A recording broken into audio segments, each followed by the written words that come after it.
자, 오늘 누가복음 강론 시간입니다. 29번째 시간이고요.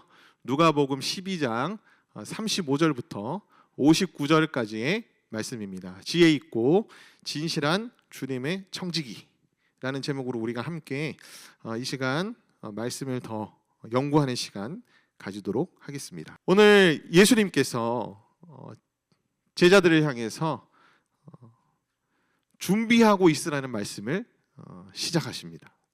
자, 누가복음 12장 35절에 보면 허리에 띠를 띠고 등불을 켜고 서 있으라. 그러면서 이제 비유들을 말씀하시거든요. 36절 말씀에 보면 너희는 마치 그 주인이 혼인집에 들어와 문을 두드리면 곧 열어주려고 기다리는 사람과 같이 되라 라고 말씀하세요. 주인이 언제 올지 모릅니다. 주인이 언제 올지 모르지만 그 주인이 도착했을 때 그 도착한 즉시 문을 열어주려고 계속해서 기다리는 그런 사람들이 되어야 된다라고 오늘 예수님께서는 저희에게 말씀하고 계세요. 그러면서 주인이 와서 깨어있는 것을 보면 그 종들은 복이 있으리라. 내가 왔는데 다 기다리고 있다가 문을 열어주면 주인이 생각할 때 그 종들이 참으로 기특하잖아요. 그래서 그 종들이 복이 있을 것이다. 예수님께서 그렇게 말씀하세요. 내가 진실로 진실로 너에게 이르노니 주인이 띠를 띠고 그 종들을 자리에 앉히고 나와 수종들리라. 그러니까 주인이 그 정도로 오히려 종들을 막 섬길 정도로 그렇게 주인이 기뻐할 것이다. 38절에 보면 주인이 혹 2경이나 혹 3경에 이르렀어도 종들이 그같이 하고 있는 것을 보면 그 종들은 복이 있으리로다 라고 말씀하세요. 그러니까 이제 2경이나 3경은 굉장히 한밤이거든요. 거의 다 자고 새벽에 아무도 일어나 있지 않는. 근데 종들이 그 시간까지 주인이 오기를 기다리는 것은 엄청난 어떻게 보면 고난일 수 있습니다. 그렇지 않나요? 잠은 오고 쏟아지는데 언제 올지 모르는 주인을 위해서 잠도 못 자고 계속 기다리고 있는 그러한 상황. 그런 상황에도 종들이 그렇게 주인을 기다리고 있는 것을 보면 그 종들은 복을 받을 것이다. 주인이 너무너무 그 종들을 기특하게 생각해서 많은 것들을 줄 것이다. 그렇게 얘기해요. 그래서 35절부터 38절까지는 주인이 오면 열어주려고 기다리는 사람과 같이 너희가 되어야 된다라고 얘기하세요. 주인이 온다는 것은 40절 말씀에 보면 인자가 오는 때를 의미합니다. 예수님이 이미 이제 성육신 하셨고 그 다음에 이제 곧 십자가에 달려 죽으시고 부활하시긴 하시지만 곧 승천하시죠. 그래서 인자가 다시 오리라, 40절에 나온 인자가 오리라 이 말씀은 무엇을 의미하냐면은 예수님의 재림 때, 최후의 심판 때를 의미한다고 할 수 있어요. 그래서 예수님의 말씀은 최후의 심판 때, 내가 또 이 최후의 심판을 위해서 재림할 때 그때가 언제일지는 모르지만 너희들이 어떻게 하고 있으라는 거죠? 내가 왔을 때 맞이할 수 있도록 항상 깨어 있으라는 겁니다. 깨어 있을 뿐만 아니라 준비하고 있으라고 그렇게 얘기하고 있어요. 평안할 때에도 준비하고 있어야 되고요. 그 다음에 고난과 인내의 시간 2경, 3경 막 한밤에 졸려서 막 뜬누르시 세우면서 그렇게 버티고 있던 그런 시간에도 어떻게 하라고 말씀합니까? 그러니까 고난의 때에도 인내하면서 너희가 주님을 준비하고 맞이할 그런 마음으로 있으라. 이제 그렇게 말씀하시는 거죠. 이어서 이제 39절 말씀에 예수님께서 또 다른 비유를 하세요. 너희도 아는 바니 집주인이 만일 도둑이 어느 때에 이를 줄 알았더라면 그 집을 뚫지 못하게 하였으리라. 도둑이 언제 올지 알고 있으면 집을 어떻게 할 수 있죠? 도둑으로부터 방비할 수 있잖아요. 털리지 않게, 당하지 않게 방비할 수 있잖아요. 그러니까 그렇게 하라는 겁니다. 그렇게 너희도 40절 말씀에 보면 준비하고 있으라 라고 말하고 있어요. 자, 그렇다면 예수님의 두 가지 비유를 가지고 우리가 어떻게 그러면 준비해야 될까? 구체적으로 우리의 신앙생활 가운데에 이 예수님의 다시 오심을 준비하기 위해서 우리가 어떠한 자세로 이 땅 가운데 살아가야 할까? 자, 오늘 말씀 본문을 보면 예수님이 처음에 뭐라고 말씀하시죠? 허리에 띠를 띠고 라고 말씀합니다. 허리에 띠를 띠고 준비하라고 말씀하세요. 그 다음 두 번째는 뭐죠? 등불을 켜고 서 있으라라고 말씀하시죠. 그렇게 주인을 준비해라라고 말씀하고 있어요. 세 번째로는요, 오늘 말씀 속에 딱 명시적으로 드러나 있진 않지만 기도입니다. 기도. 제가 이따가 설명을 드리겠지만 도둑이 언제 올지 아는 사람이 있어요? 없잖아요. 언제 올지도 모르는데 도둑이 올 거를 대비해가지고 밤새 있을 수는 없잖아요. 그래서 많은 집들이 특히 도둑 들어오기 쉬운 그런 주택에 사시는 분들이 뭘 하죠? 방범. 그래서 뭐 CCTV라든지 담을 넘으면 왜 울리게 이제 이렇게 방범 장치들을 이제 달잖아요. 그런 식으로 우리가 우리의 영혼에 이런 영적인 방범 장치를 달 수 있는 방법이 뭘까? 그게 나중에 제가 설명드리겠지만 기도입니다. 기도. 그래서 우리가 예수님이 말씀하시듯이 이 마지막 때에 예수님의 재림을 앞두고 언제 재림하실지 모르지만은 그 재림을 준비하는 자로서 있으려면 이 세 가지를 우리가 이제 명심해야 된다는 거죠. 한 가지 제가 설명을 드릴게요. 자, 허리에 띠를 띠고 있으라고 얘기합니다. 자, 이 말씀을 우리가 이해하려면 그 당시 시대의 사람들의 복장을 좀 떠올릴 필요가 있고, 그다음에 두 번째로는 성경 안에서 이 허리에 띠를 띈다는 것이 언제 등장했는지, 그리고 그것이 무슨 의미인지를 조금 찾아볼 필요가 있어요. 구약 성경에 보면 이 허리에 띠를 띠고 있으라라고, 그러니까 준비하고 있으라라고 하시면서 예수님이 이스라엘 백성들한테 허리에 띠를 띠고 있으라라고 얘기하신 부분이 있습니다. 그게 언제냐면은 출애굽하기 바로 직전에. 그래서 예수님이 신호 딱 주면은 다 어떻게 해야 되죠? 바로 애굽에서 나가기 위해 출발해야 되는 거예요. 출발해야 되는데 하나님께서 뭐라고 말씀하시냐면은 허리에 띠를 동이고 있으라라고 그렇게 얘기를 합니다. 그래서 이 허리에 띠를 띠고 있다는 얘기는 사인을 주면 즉시 출발할 수 있는 어떤 상태를 갖추라라는 이제 그런 의미로서 성경에서 쓰여지기도 합니다. 근데 이 당시 배경을 우리가 살펴보면은 이 허리에 띠를 띈다는 것도 비슷한 의미로서 이 당시 사람들한테 이제 알려졌다는 것을 우리가 알 수 있어요. 이 당시에 사람들이 우리가 입고 있는 옷 같은 옷들을 입진 않았고, 그 당시에 입었던 옷들, 특별히 이제 로마 군인들이 입었던 옷들, 이 허리에 띠를 띈다는 구절이 어디에 또 나오냐면은 신약성경에 여러분 아주 유명한 잘 알고 있는 구절이 있을 겁니다. 전신갑주에 대해서 사도 바울이 에베소서에서 얘기할 때에 첫 번째 전신갑주가 뭐죠? 진리의 허리띠. 진리의 허리띠를 허리에 띠고 있으라, 그렇게 얘기합니다. 그렇죠. 이 전신갑주는 특별히 로마 병사들의 옷, 그 다음에 로마 병사들이 착용하고 갖추고 있는 어떤 그런 무기들, 이런 것들을 가지고 이제 사도 바울이 설명하는 그런 구절이거든요. 로마 병사들은 기본적으로 이 튜닉이라는 옷을 입었습니다. 로마 병사뿐만 아니라 이 당시 사람들은 튜닉이라는 옷들을 많이 입었습니다. 그러니까 큰 천 가운데에 머리구멍 들어갈 수 있는 그 구멍이 뚫려져 있어요. 그러면 거기에 구멍을 넣으면, 머리에 넣으면 어떻게 되죠? 앞으로 뒤로 이렇게 천이 내려오죠. 그래서 뭐 무릎 정도까지도 내려오기도 하고, 길이는 뭐 사람들마다 좀 달랐다고 하긴 하는데 그렇게 머리를 집어넣어서 이제 앞뒤로 이렇게 펄럭펄럭이게 이렇게 입던 옷을 튜닉이라고 부릅니다.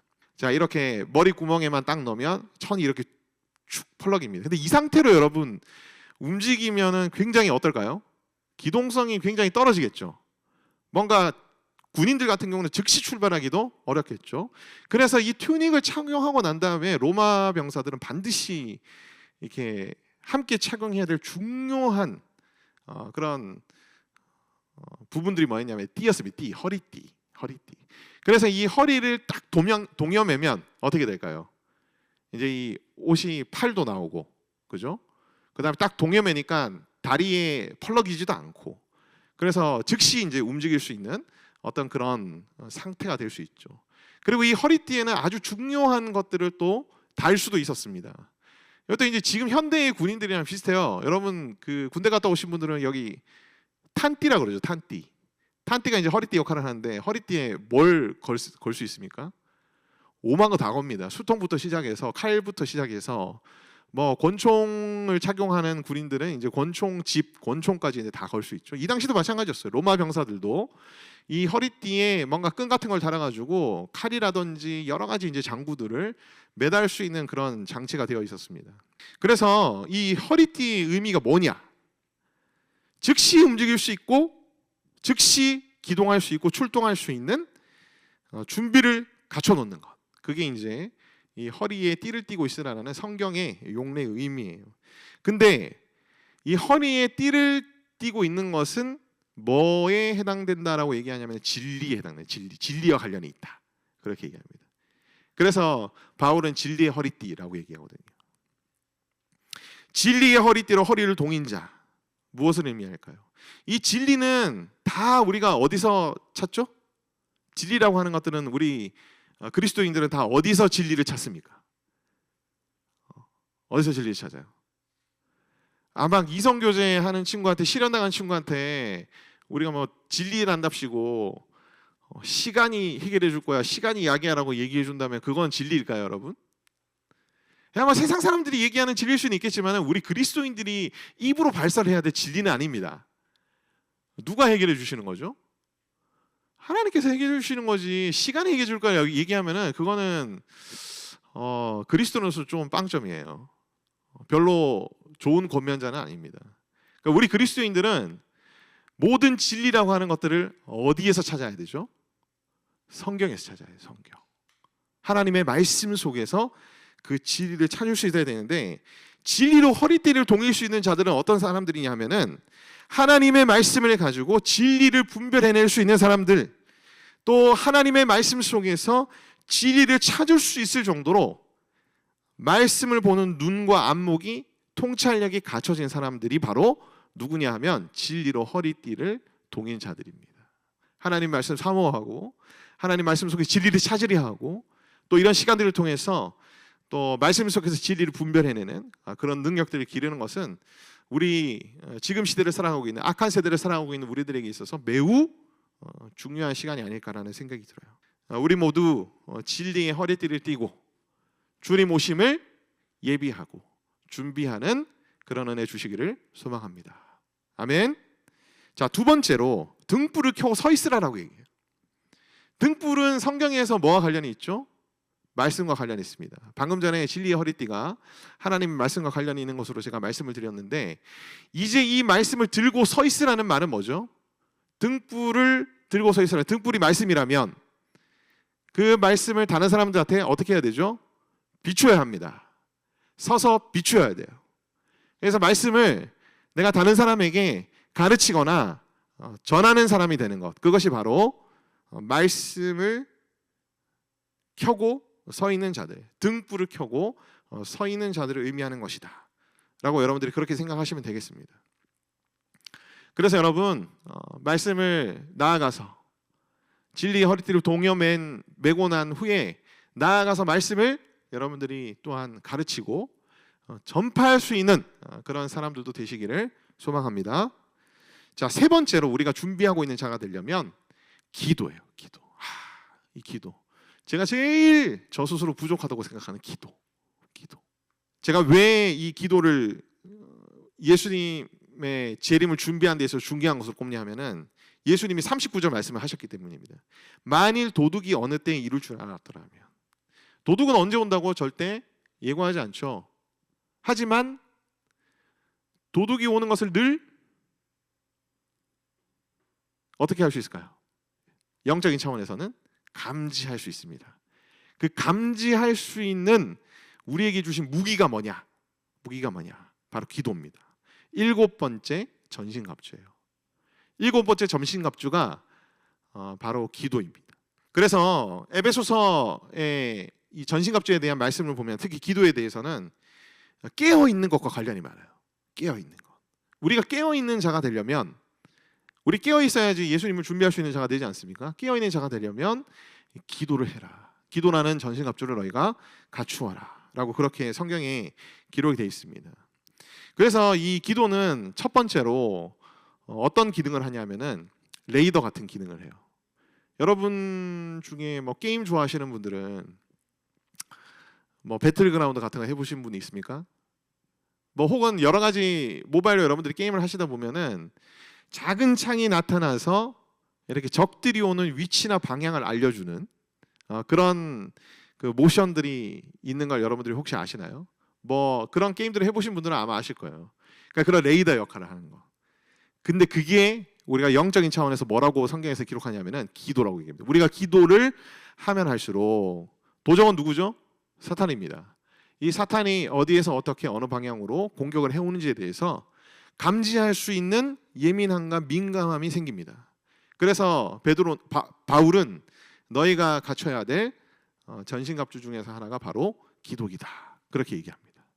자, 예수님의 재림을 준비하는 것은 나 혼자만 하면 될까요? 아니죠. 한 형제된 우리 모두가, 한 형제 자매된 우리 모두가 예수님이 오심을 기다려야 됩니다. 근데 이 기도에 있는 또 다른 아주 특출난 능력이 뭐냐면은 주위 사람들을 버프시키는 역할이에요. 그래서 그 전신갑주의 7번째 기도에 대해서 얘기할 때에 다른 성도들을 위해서 구하라라는 그런 말씀이 있습니다. 그러니까 우리가 다른 성도들, 우리 형제 자매들, 그 형제 자매들이 더욱더 주님의 일들을 잘 감당할 수 있도록 해야 하는 것이 뭐죠? 기도입니다. 그래서 내 옆에 있는 형제 자매의 공격력과 방어력을 높여주는 것 뭐예요? 기도입니다. 기도예요. 그래서 우리가 그런 기도를 이제 중보 기도라고 보통 많이 하죠. 여러분, 중보에는 하나님께서 역사하는 힘과 능력이 매우 크다. 성경에 이제 기록된 말씀이죠. 자, 허리에 띠를 띠고 등불을 켜고 그 다음에 깨어서 있기 위해 기도하는 그런 여러분 되시기를 소망합니다. 지혜 있고 진실한 청지기가 되라. 자, 베드로가 여기까지 이 비유를 듣고 나서 예수님께 말씀합니다. 이 비유를 우리에게 하시는 거예요? 아니면 여기 모든 사람들에게 하시는 거예요? 이제 이런 얘기들을 해요. 그러면서 예수님께서 42절 말씀에 바로 이렇게 얘기합니다. 주께서 이르시되 지혜 있고 진실한 청지기가 되어 주인에게 그 집 종들을 맡아 때를 따라 양식을 나누올 자가 누구냐. 베드로의 질문에 예수님께서 베드로의 질문에 대한 답을 안 하세요. 그리고 바로 그냥 청지기가 될 사람이 누구냐 이렇게 말씀하십니다. 이 말씀 속에는 어떤 의미가 담겨 있냐 하면은 누구나 다 지혜 있고 진실한 청지기가 될 수 있다는 거예요. 꼭 나에게 임명받은 너희 12명만 지혜 있고 진실한 청지기가 되는 게 아니라 나를 믿고 따르는 나의 백성들은 누구나 지혜 있고 진실한 청지기가 될 수가 있다. 우리가 지혜 있고 진실한 청지기가 되려면 이후에 42절부터 예수님이 하시는 말씀들을 우리가 아주 잘 살펴볼 필요가 있습니다. 자, 지혜 있다. 지혜 있다. 자, 에베소서 5장 15절부터 17절에 보면은 너희가 지혜 있는 자가 되라라고 말씀하시면서 주인의 뜻이 무엇인지 이해하라라고 얘기합니다. 그래서 지혜가 있는 청지기는 어떤 청지기지 하면은 주인의 철학, 주인의 생각, 주인의 가치관, 주인의 마음을 읽어낼 줄 알아서 주인의 뜻이 무엇인지를 잘 파악하고 이해하는 사람. 그래서 주인이 원하는 걸 해주는 사람이 누구예요? 지혜 있는 청지기입니다. 이 청지기라는 직분 자체는 로마 시대에 있었던 좀 특별한 직분 중에 하나예요. 종이기도 하고 자유인이기도 한데요. 종으로서 청지기 역할을 했던 사람도 있고 자유인으로서 청지기 역할을 했던 사람도 있어요. 이 청지기가 하는 역할은 뭐냐면 주인이 재산이 막 너무 많습니다. 주인이 그 재산을 관리하고 싶을까요, 없을까요? 놀고 싶겠지. 그죠? 놀고 싶겠죠. 그래서 이 재산과 이 재산의 운용을 다 떠맡아서 했던 사람들이 누구냐면은 바로 청지기들이에요. 지금으로 따지면 기업의 CEO 정도 되겠죠. 그 정도의 역할을 집에서 감당하는 사람이 이제 바로 청지기였습니다. 근데 우리를 보고도 성경에서는 하나님 나라의 청지기라고 불러요. 그러니까 하나님의 것들, 하나님이 우리에게 허락하신 것들, 이것은 다 누구의 것입니까? 내 것이 아니라 주님의 것인데 주님이 우리에게 일단 맡기신 거예요. 맡기셨으니까 우리는 어떻게 해야죠? 그것을 주님의 뜻대로 잘 경영을 하고 잘 운영을 해야 되겠죠.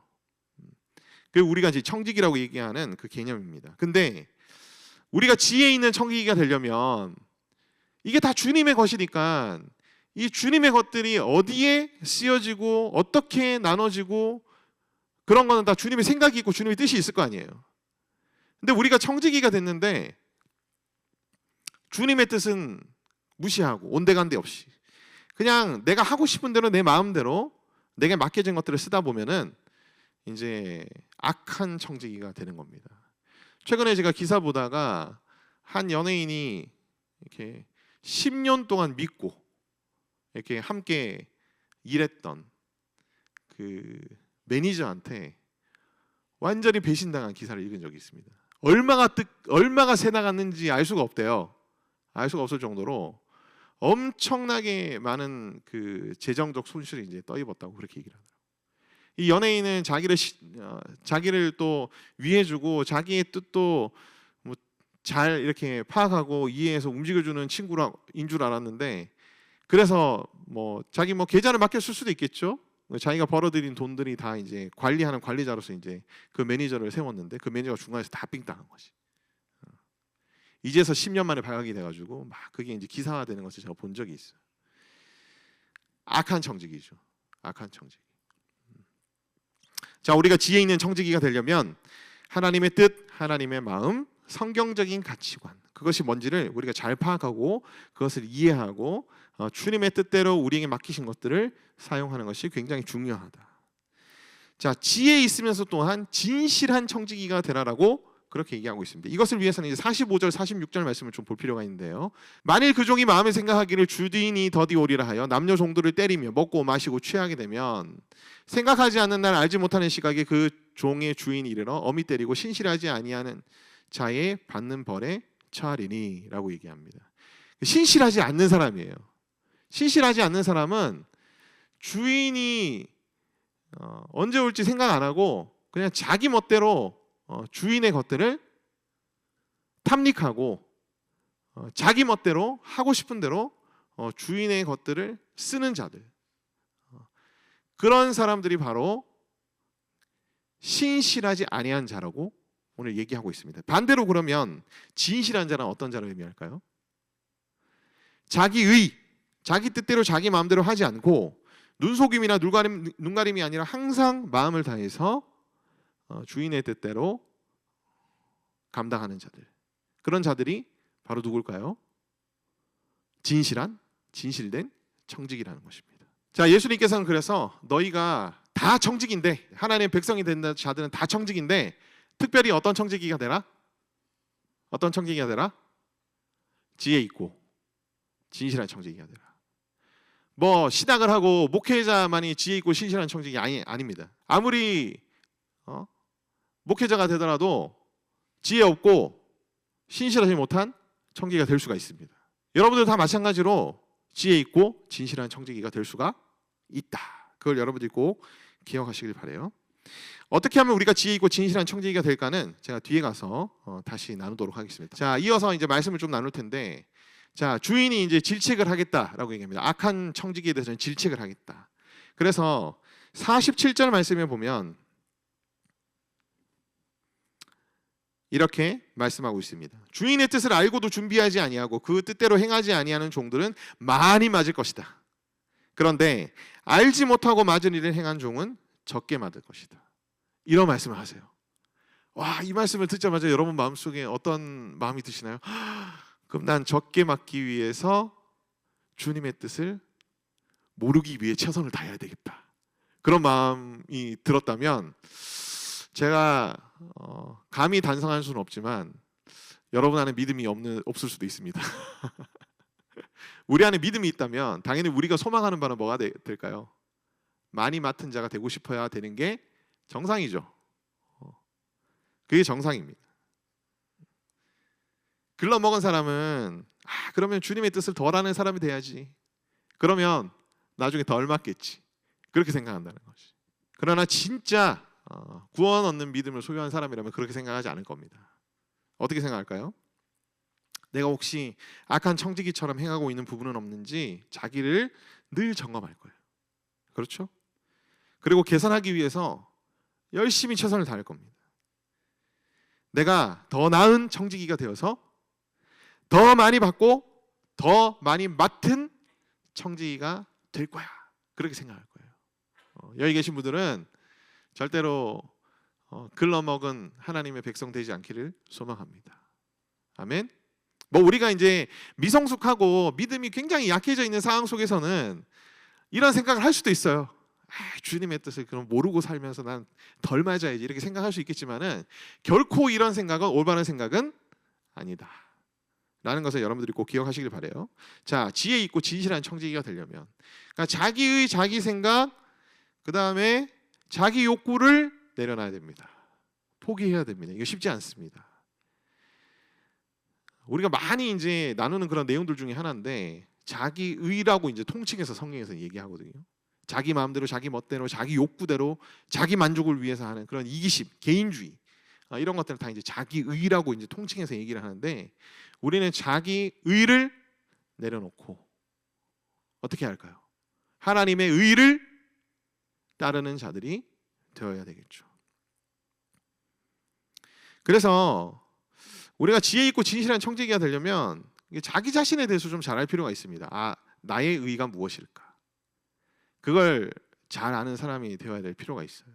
우리가 인생에서 때로는 우리가 잘못해서 겪게 되는 어떤 우리가 실수해서 실패해서 겪게 되는 그런 인생의 어떻게 보면은 쓴맛을 보는 순간들 속에서 여러분 자기의가 뭔지를 여러분들이 항상 발견하셔야 돼요.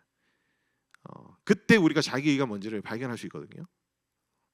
그래서 그 부분을 가지고 계속해서 정으로 쪼듯이 기도를 해야 되는 거죠. 주님 나의 의가 이것입니다. 주님 나의 의가 이것입니다. 계속 깨뜨려 주십시오. 계속 기도해야 됩니다. 또 하나는 지혜 있고 진실한 청지기가 되려면 주님과 깊은 커뮤니케이션 소통이 되어야 됩니다. 추측하거나 넘겨짚어서 주님의 뜻이 무엇인지 알려고 하면 항상 문제가 생겨요. 주님의 뜻과 아닌 것을 내가 하고 있을 가능성이 굉장히 커집니다.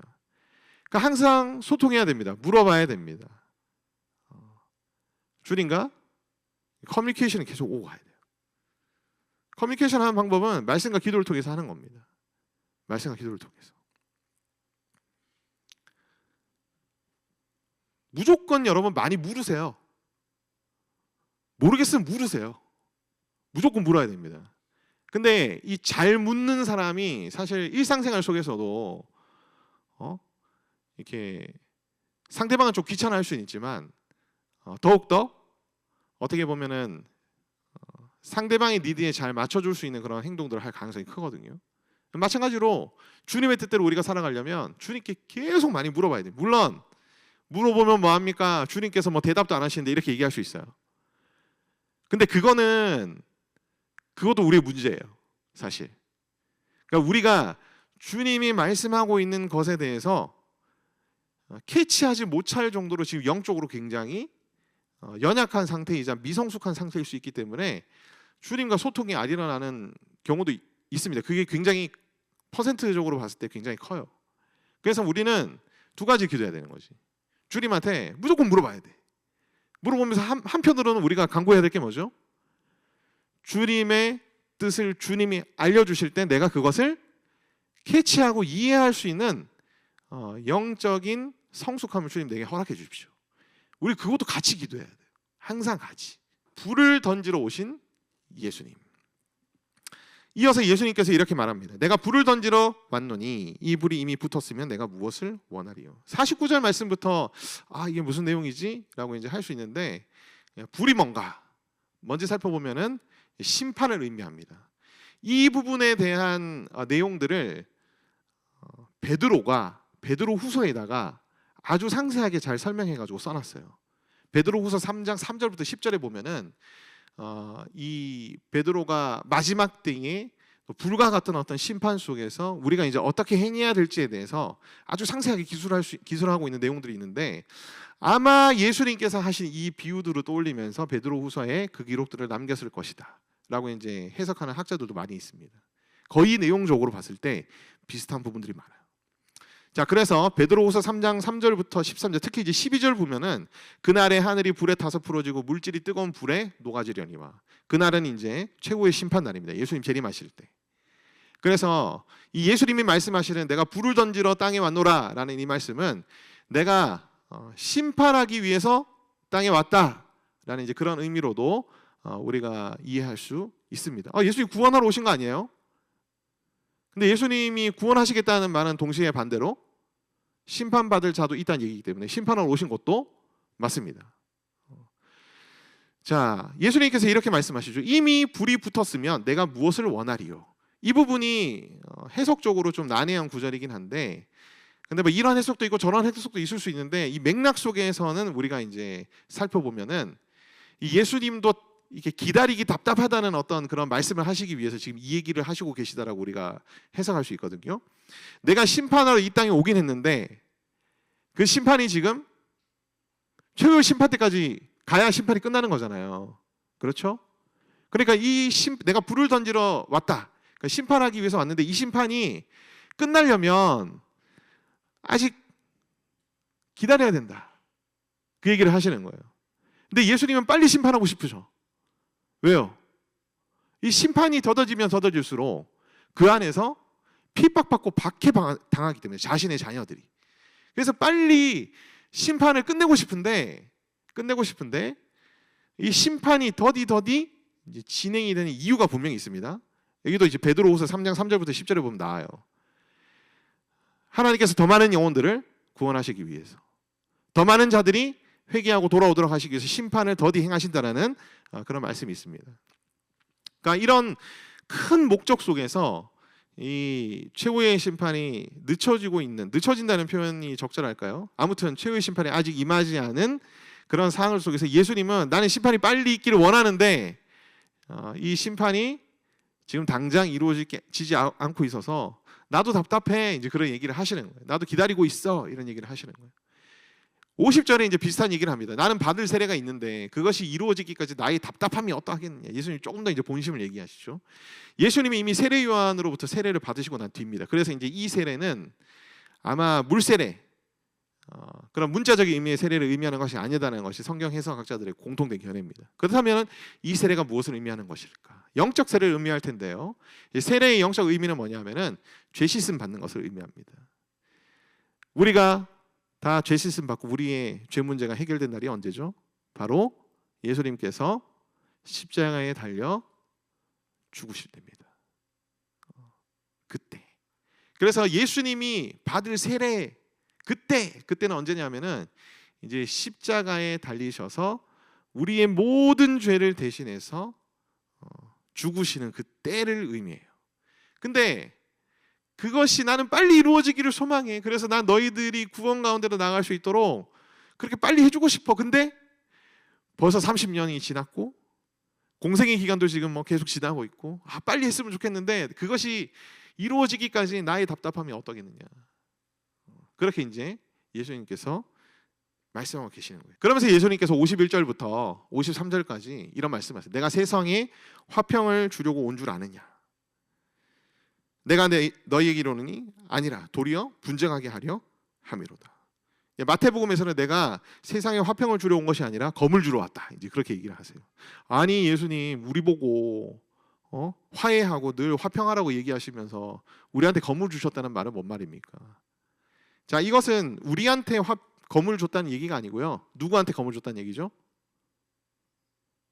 주어 목적으로 잘 살펴야 돼. 누구한테 검을 주셨어요? 누가 분쟁하게 하도록 하신 거예요? 세상입니다. 세상. 우리가 아니고 세상. 하나님의 백성들이 아니고 세상입니다. 세상. 하나님께서 특별한 목적으로 인해서 최후의 심판을 계속 미루시고 있는 것처럼 우리에게 느껴질 수 있어요. 빨리 예수님께서 재림하시면 좋겠는데, 그리고 예수님도 속히 오겠다고 말씀하셔놓고는 왜 속히 안 오실까? 왜 이렇게 더디 진행이 될까? 그러한 질문들에 대해서 아까 앞서 말씀드렸다시피 아직 하나님께서 구원할 영혼들이 많이 남아있기 때문에 딜레이 시킨 거다. 놀라운 딜레이죠. 이건 목적 있는 딜레이입니다. 이 딜레이 속에서 결론적으로 어떠한 일들이 발생하게 되느냐? 어떠한 일들이 발생할까요? 세상이 하나님의 자녀들을 핍박하고 박해하는 상황들이 발생하게 되는 거죠. 그래서 예수님이 결과론적으로 내가 세상에 검을 주고 세상으로 하여금 분주하게 만들어버린 그런 상황이 벌어졌다. 예수님께서 이제 그렇게 말씀하고 계시는 거예요. 핍박과 박해의 시대가 너에게 있을 거다. 너희가 극심한 고난을 당할 수도 있을 거다. 예수님이 재림할 때까지. 너희도 답답하겠지만 나도 답답하다. 그래서 앞서 그 말씀 속에서 그렇게 얘기하는 거예요. 그러나 다 하나님의 완전하신 뜻이 있고 그 뜻 아래에서 이 하나님의 모든 구속 사역이 지금 이루어져 가고 있다. 그 얘기들을 예수님께서 지금 이러한 비유 속에서 말씀하고 계시는 거예요. 자, 이 분쟁의 시기 우리에게 요구되는 자세, 인내해야 되겠죠. 그죠? 우리에게는 명령하신 것이 선으로 악을 이기라 그러셨습니다. 우리에게는 화평하고 평화를 위해서 나아가라고 말씀하셨습니다. 그래서 우리는 인내하면서 선으로 악을 이기며 화평을 위해서 계속해서 늘 힘써야 되겠죠. 고난, 핍박과 박해.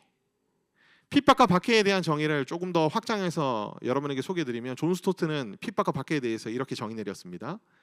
서로 섞일 수 없는 거대한 가치관이 부딪힐 때 발생되는 일종의 혼란과 혼동과 그 다음에 어지러움들, 그것이 바로 핍박과 박해다라고 정의를 내렸습니다. 세상의 가치관과 성경적 가치관 사이에서 엄청난 그 부딪힘 속에서 핍박과 박해들이 다양한 양상으로 일어나게 돼요. 물리적인 공격으로도 일어날 수도 있고요. 정신적인 공격. 지금 우리 한국 세대는 정신적으로 공격이 많이 일어나고 있는 세대인 것 같습니다. 막 우울증에 걸려 있고 그 다음에 뭔가 이렇게 팔랑귀가 되어 있는 친구도 되게 많거든요. 이 사람이 이렇게 얘기하면 이게 맞는 것처럼, 저 사람이 얘기하면 저런 게 맞는 것처럼. 분별력도 점점 사라지고 있는 그런 세대고, 그게 마음의 병이 돼가지고 굉장히 힘들어지는 그런 상황이 다 제가 볼 때는 어떻게 보면은 거대한 양립할 수 없는 두 가치관의 충돌 속에서 우리가 그 틈바구니에서 지금 혼란스러워하기 때문에 발생하는 그런 문제들이거든요. 저도 일종의 이것도 박해의 하나라고 봅니다. 박해의 하나라고 봐요. 멘탈적으로 흔들리고 힘들어지는 어떤 세대. 여전히 지금도 지구촌 곳곳에 엄청난 물리적인 공격들이 일어나고 있는, 참수당하고 쫓겨나고 직장에서 나와야 되고 예수님 믿는 것 때문에 극심한 가난을 경험할 수밖에 없는 수많은 그리스도인들이 있어요. 실제로 있습니다. 그런 핍박과 박해가 너희 가운데 있을지라도 너희가 인내로서 믿음의 경주를 잘 감당하라. 그렇게 말씀하시는 거예요. 그러면서 예수님께서 또 말씀하십니다. 이 시대를 분간하라. 서쪽에서 구름이 이는 것을 보면 소나기가 오리라 하겠고 남풍이 부는 것을 보면 심이 더 오리라 하는데 진짜 그렇다. 근데 천지의 기상은 분간할 줄 알면서 어찌 이 시대는 분간하지 못하느냐. 어찌 옳은 것을 스스로 판단하지 아니하느냐. 지금 시대는 판단력이 굉장히 요구되는 시대입니다. 분별력이 굉장히 요구되는 시대입니다. 그래서 우리 그리스도인들은 특별히 청년들은 이제 분별력과 이제 이 분간할 수 있는 능력을 갖추는 것이 굉장히 중요해요. 그러니까 여러분들이 그 알고리즘에 속박되지 않기를 바랍니다. 알고리즘이 굉장히 좋은 기술인 것 같으면서도 어떻게 보면 계속 편향된 쪽으로 더 편향되게 만들어버리는 그런 기술인 것 같기도 하고요. 지금 시대 자체가 여러분 도파민의 시대입니다. 그러니까 나의 도파민을 더 극도로 분출시키게 하는 그런 시대가 바로 지금 시대이기도 해요. 나의 도파민을 분출시키는 쪽으로 우리가 계속해서 나아가다 보면은 결국은 다른 사람과 어떻게 되죠? 충돌됩니다. 갈등이 일어납니다. 그래서 여기에 보면은 58절 말씀에 화해라는 단어들이 중요할 수 있어요. 지금 시대에 있어서. 화해를 위해서, 화평을 위해서 힘쓰는 여러분들이 되시기를 바랍니다. 내가 볼 때는 이게 맞는 것 같아도 굳이 그거 가지고 막 부딪히고 싸울 필요 없어요. 그럴 필요 없습니다. 근데 이 58절, 59절 말씀에 보면은 이제 고발하는 자와 함께 법관에게 갈 때에 길에서 화해하기를 힘쓰라 그렇게 얘기합니다. 만약에 화해를 못하면 너희 남은 것 한 푼까지도 다 빼앗길 수 있기 때문에 판결 받기 전에 판결받기 전에 너희가 화해해라, 이제 그 얘기를 하고 있는 거예요. 근데 이제 이것을 우리가 조금 구속사적인 관점에서, 구원사적인 관점에서 보면은, 자, 이 말씀은 우리가 지금 계속 하고 있는 얘기는 심판에 대한 얘기들, 심판의 때와 관련된 얘기들을 하고 있는 거죠. 그래서 단순히 화해해라는 말로도 이제 적용할 수 있겠지만은, 또한 우리가 좀 더 성경적으로 이제 바라보게 되면 하나님의 심판대 앞에 우리는 반드시 서게 될 겁니다. 근데 그 전에 어떻게 하라는 거죠? 너를 고발한 자와 화해하라는 거잖아요. 그죠? 심판대 앞에 서서 유죄 판결을 받지 않도록 미리 그 전에 화해하라는 거잖아요. 이 말씀은 우리가 어떻게 적용할 수 있냐면은, 너가 심판대 앞에 서기 전에 너 스스로의 죄를 인정하고 빨리 자기 잘못과 죄 문제를 해결하라는 의미로도 우리가 그렇게 적용할 수 있습니다. 예수님 재림하실 거예요. 언제 재림하실지 모릅니다. 도적같이 그날이 임할 수 있어요. 그렇기 때문에 우리는 우리의 근본적인 죄 문제는 해결됐지만 여전히 우리가 우리 안에 남아있는 죄성으로 인해서 짓고 있는 죄악들이 참 많잖아요. 그러한 죄악들의 사슬을 끊어버리고 더욱더 거룩하고 정결하고 순결하게 주님 앞에 서 있을 수 있도록 이 죄 문제들을 심판대 앞에 우리가 서기 전까지 어떻게 하라는 거죠? 해결하라는 겁니다. 그래서 더욱 악한 세대가 될수록 더욱더 순결하고 정결한 하나님 백성들이 많이 이 땅 가운데 세워지기를 소망합니다. 언약의 기도를 다시 한번 살펴볼 텐데요. 악한 세대 가운데 분별력을 허락해 주셔서 더욱 정결하고 거룩한 청지기가 되게 하여 주시옵소서. 다양한 형태의 핍박과 박해에도 불구하고 인내로서 끝까지 주어진 경주를 감당하게 하여 주시옵소서. 자기의 일을 죽이게 하셔서 지혜 있고 진실한 청지기가 되게 하여 주시옵소서. 영적 전쟁 가운데 주께서 명령하실 때 즉시 순종하는 준비된 그리스도의 군사들 되게 하여 주시옵소서.